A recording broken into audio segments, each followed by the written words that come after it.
Hello everyone and welcome back to our channel. In today's tutorial, I'll show you how to zoom out from pictures on Instagram when posting.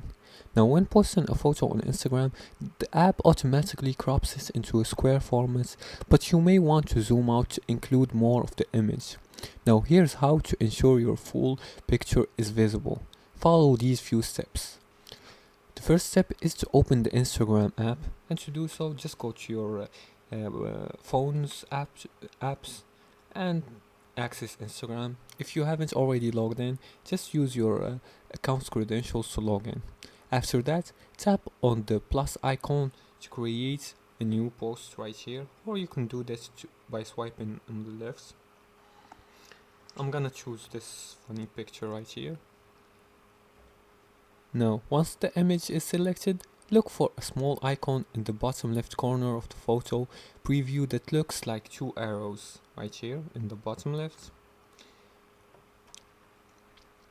Tap this icon to toggle between the cropped and the zoom out view. Like this, you see it vary right here. You can vary it like this.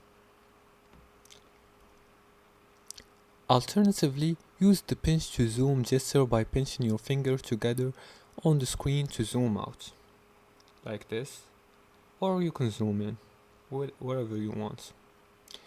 Once you've adjusted the image to your preference, tap next and continue editing or adding captions as well. Now for additional tips, if the photo still doesn't fit, try editing in a photo editing app beforehand to add white borders or change its dimensions. Instagram supports landscape and portrait formats, so consider adjusting your photo to take full advantage of these options. Zooming out when posting on Instagram ensures that your entire image is visible, preserving the original composition. By following these steps, you can showcase your photos exactly how you intended without losing important details. If you liked this video and found it helpful, please like and subscribe, and feel free to leave a comment below the video if you have further more questions about this topic. Thanks for watching, and see you again in the next tutorial.